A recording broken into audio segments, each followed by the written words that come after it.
Bonjour, bienvenue dans Moon Co, le podcast de Moon Hospitality. Je suis Aziz Temimi, le fondateur, et aujourd'hui, nous allons discuter de sujets hôteliers, investissement et immobilier.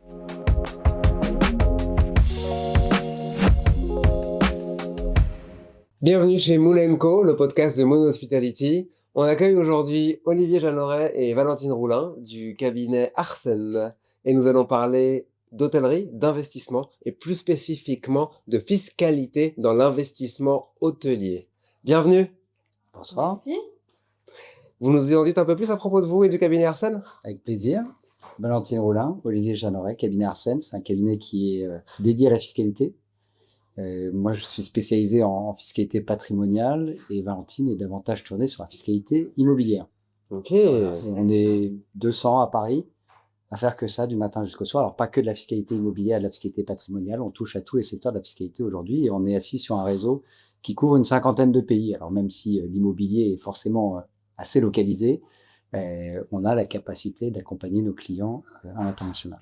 Compris. Exactement, on a un cabinet qui a 20 ans d'existence, qui avait 20 ans l'année dernière, et puis on touche à tous les domaines et tous les secteurs d'activité, et notamment en immobilier, sur les secteurs de l'immobilier opéré pour ce qui concerne les investissements hôteliers sur lesquels les enjeux fiscaux sont nombreux. Et oui, vaste sujet, j'imagine que vous créez beaucoup de valeur pour vos clients, parce qu'en effet, en immobilier, on peut créer de la valeur en opérant et en ajoutant une exploitation sur l'immobilier. Donc on crée de la valeur par l'exploitation, mais on peut aussi créer de la valeur par la fiscalité. Est-ce que vous êtes sollicité et à quelle fréquence et pour quel type de sujet en fiscalité lié à l'hôtellerie? Alors les sujets de fiscalité hôtelière sont relativement complexes, d'autant plus qu'il y a une diversité d'investissements et de sous-jacents et une diversité dans les profils investisseurs. Et de ces sujets-là naissent un certain nombre de problématiques et d'enjeux fiscaux sur lesquels effectivement on est sollicité à de nombreuses reprises. Il faut pas oublier surtout, c'est que l'immobilier, c'est quand même le placement privilégié des Français.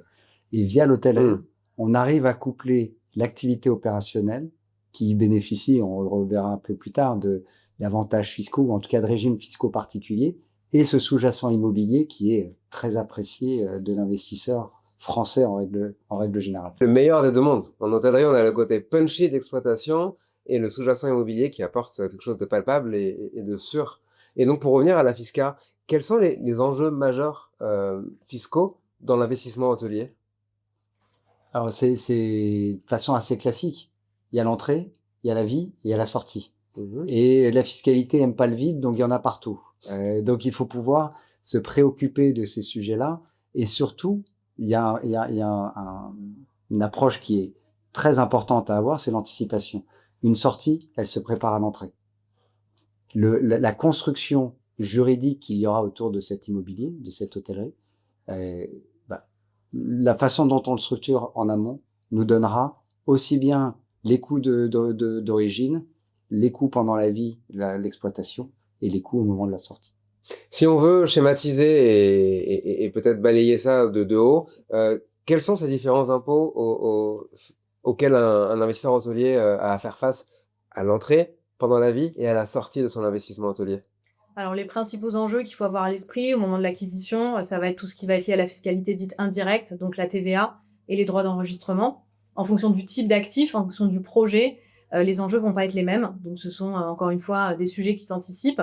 Après, pendant la phase de détention, les principales problématiques et les opportunités fiscales, elles tiennent à l'imposition du revenu et aussi à tous les aspects de fiscalité patrimoniale. Donc la détention au travers de l'IFI, forcément on en reparlera, mais l'investissement immobilier dans le cadre hôtelier ou para-hôtelier, il a des enjeux en IFI qui sont pas les mêmes que les investissements immobiliers dits non opérationnels, typiquement de la détention pure sur du locatif nu.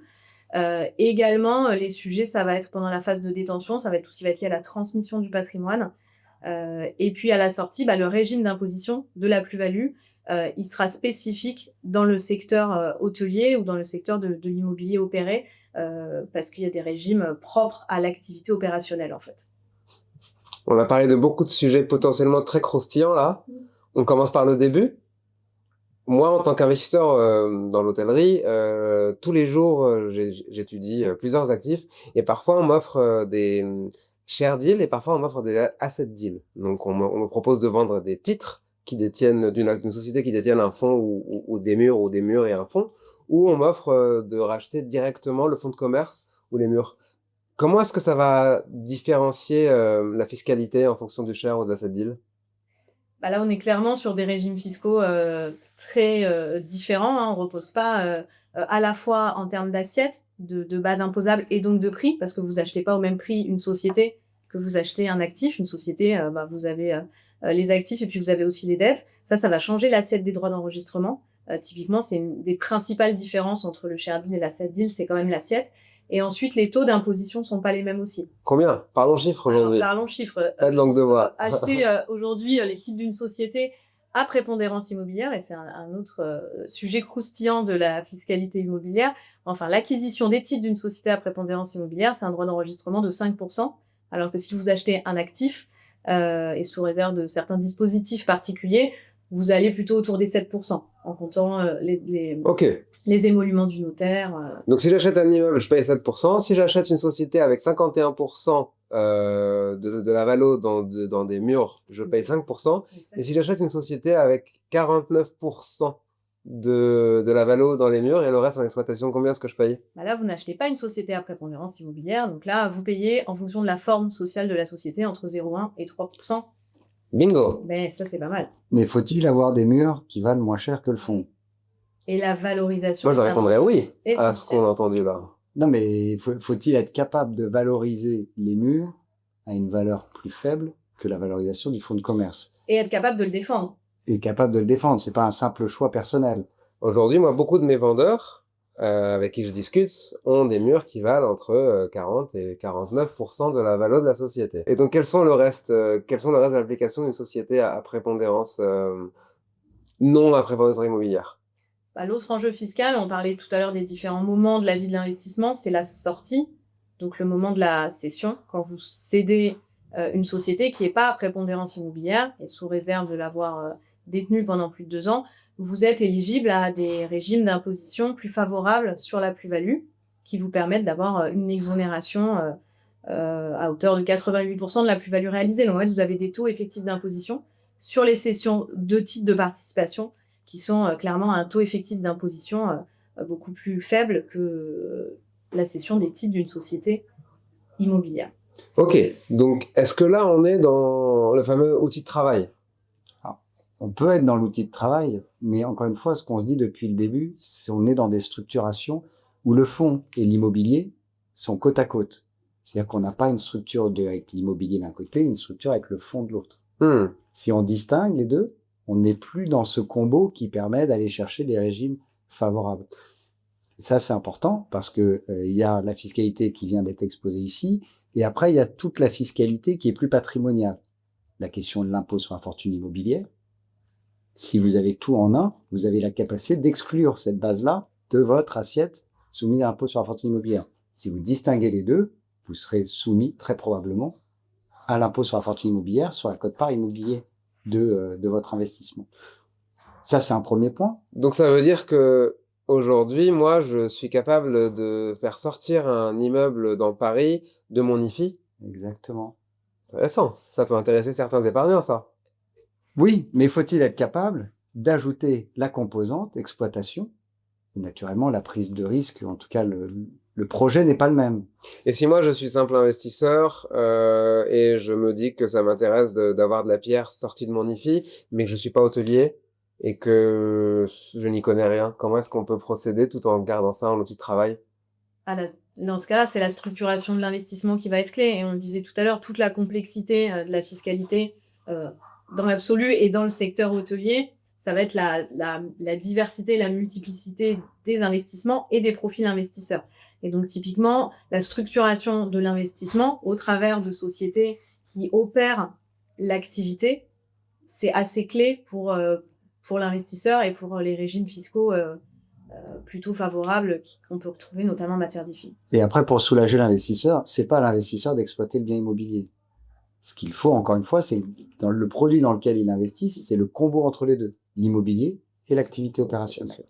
Et c'est là où on se disait, il y a la question de l'IFI, il y a la question des réinvestissements. Alors, je sais pas si ça te parle plus que de raison. Le 150 au better. Bah, ça Tout à te parle fait. très bien. Le 150 € better, c'est-à-dire qu'on cède, on fait ce qu'on appelle un apport cession. Donc, on avait des titres dans une société XYZ.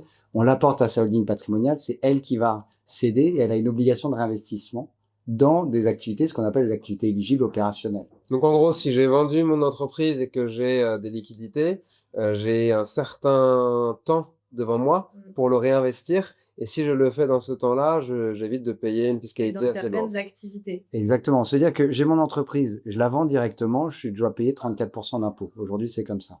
Si, au lieu de la vendre à titre personnel, j'apporte les titres à une holding patrimoniale et c'est cette holding patrimoniale qui vend, cette holding ne fait pas de plus-value. Mais pour pouvoir maintenir la fiscalité en suspension de droit sur l'apport, il faut que la société holding patrimoniale réinvestisse 60% du produit de cession dans des activités éligibles opérationnelles. Et c'est là où on voit beaucoup de club deal sur de l'immobilier hôtelier parce que c'est éligible et que ça permet justement d'avoir de se dérisquer un peu du monde des marchés de l'opérationnalité pure en mettant une consonance immobilière qui, pour beaucoup, rassure. Donc là, Olivier et Valentine, si je comprends bien, je viens d'acheter l'actif. J'ai pas encore exploité, j'ai pas encore revendu, j'ai juste acheté l'actif et j'ai déjà créé de la valeur de deux manières.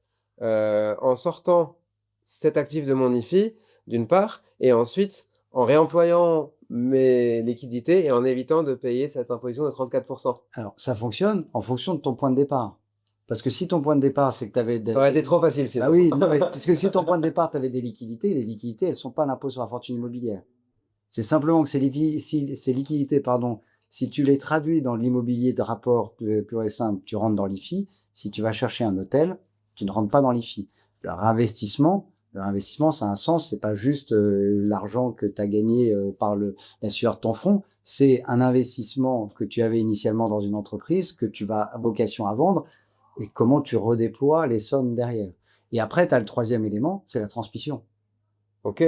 Si tu as un grand patrimoine et que tu es taxé, ou en tout cas tes héritiers vont être taxés à 45%, par l'investissement dans le cadre d'un projet hôtelier où tu mélanges, où tu as à minima le fonds de commerce, mais naturellement pour que c'est une valeur qui soit non négligeable, tu rajoutes l'immobilier autour. Au lieu de payer 45% de tranche marginale, tu peux payer 4 fois moins, donc 11,25. Parce qu'on appelle le pacte du Trey, c'est ça? Tu connais tous les termes. J'ai entendu parler de quelques termes. Ok, superbe. Donc, on a balayé les dispositifs fiscaux qui permettent de créer de la valeur pour un investisseur en choisissant de l'immobilier opéré, et ici c'est de l'hôtellerie, versus un immobilier plus traditionnel. Exactement. Et avec la bonne structuration. En ayant anticipé dès le début pour prévoir d'ores et déjà la création de la valeur à la sortie. Pourquoi il faut anticiper? C'est que en France, dès que tu bouges de l'immobilier, tu as de la taxation. Donc, ce qu'il faut, c'est que quand tu bouges l'immobilier, c'est soit pour le faire rentrer dans ton patrimoine, soit pour le faire sortir. Si c'est pour restructurer à l'intérieur de ton patrimoine cet immobilier, tu risques de passer par la case impôt sans avoir créé de valeur. Donc, tu vas manger, grignoter la valeur que tu crées par ailleurs. Oui. D'où l'anticipation qui est primordiale. Chaque geste coûte quelque chose, donc autant limiter les mouvements. Et dans le secteur hôtelier, on parle beaucoup de para-hôtellerie. Les enjeux fiscaux là-dessus, c'est qu'il faut quand même garder à l'esprit, c'est que comme par nature, on est sur des classes d'actifs émergents, les dispositifs fiscaux, ils sont pas toujours adaptés à ces nouveaux types d'investissements. Et donc, ça soulève un certain nombre de problématiques ou de questions et de comparabilité avec ce qu'on sait qui fonctionne très bien sur l'investissement hôtelier, où on sait en tout cas où on va d'un point de vue fiscal. Le para-hôtelier, qui est parfois à la frontière entre de l'hôtelier pur et de la location meublée mais sans service, ça pose un certain nombre de questions, donc il faut être vigilant à ces sujets-là. Problématique ou opportunité? Probablement les deux, si on l'anticipe correctement. On peut transformer des problématiques en opportunités. Mais il faut savoir, c'est un sujet qui est très regardé par l'administration fiscale. Ce caractère, la para-hôtellerie, parce que la para-hôtellerie, c'est d'aller chercher tous les avantages des régimes fiscaux de faveur qui peuvent être appliqués dans le cadre hôtelier à un investissement qui est plus patrimonial et sur lequel on essaye de structurer un certain nombre de services autour qui permettent de se rapprocher de l'hôtellerie. Et naturellement, quand on est comme ça, si ton métier, c'est d'investir dans l'immobilier et de le faire, on sait que ça sera bien fait. Si on est plutôt Madame Michu en la matière, qu'on a juste un bien à la montagne et qu'on a essayé de mettre un petit déjeuner et un accueil avec une boîte à clés, ça va pas fonctionner. Donc c'est là où il faut faire attention entre les utopies ou ce qui peut être imaginé par tout à chacun dans cet imaginaire fiscal qui est le nôtre. C'est très regardé par l'administration fiscale. Pourquoi? Parce qu'il y a des enjeux en matière de TVA, il y a des enjeux en matière d'IFI, il y a des enjeux en matière de succession. Donc, ça coûte potentiellement très cher aux finances publiques. Ouais. L'arbitrage ne dure jamais éternellement. Et moi, j'ajouterais des enjeux opérationnels en tant que petit exploitant hôtelier. Accueillir du public avec une sécurité incendie et un accueil des personnes en situation de handicap, c'est un métier. Et c'est difficile pour Madame Michu d'exécuter ce métier. Les non-résidents aussi? Aujourd'hui, on est dans le milieu des propriétaires et de l'investissement hôtelier. On a beaucoup de Français, mais on a beaucoup d'étrangers aussi. On attire les capitaux. Tout le monde veut avoir un petit bout de Paris. On a des Chinois, des Américains, des Moyen-Orientaux qui détiennent des hôtels à Paris. Donc ça contribue à faire monter les prix. Quels sont les intérêts qu'ils en tirent? Quels sont les avantages, du moins fiscaux, qu'un non-résident peut tirer d'un investissement dans l'hôtellerie? Au-delà des avantages, je dirais plutôt qu'il faut être vigilant parce qu'on est sur des spécificités, voire des subtilités dans le régime fiscal propre à la qualité de non-résident. Donc c'est encore une fois des sujets qui s'anticipent et qui s'anticipent pas seulement du point de vue fiscal français, mais aussi en fonction de la fiscalité dans l'état de résidence de l'investisseur et puis à la lumière des conventions fiscales internationales. Donc on est sur un niveau de complexité un peu complémentaire par rapport à ce que on aurait pour un investisseur français. Ok. Olivier, est-ce que tu recommandes chez Arsène un investisseur qui t'approche, un client potentiel qui te demande où est-ce qu'il devrait déployer et réemployer ses fonds? Est-ce que tu recommanderais l'hôtellerie aujourd'hui et pourquoi?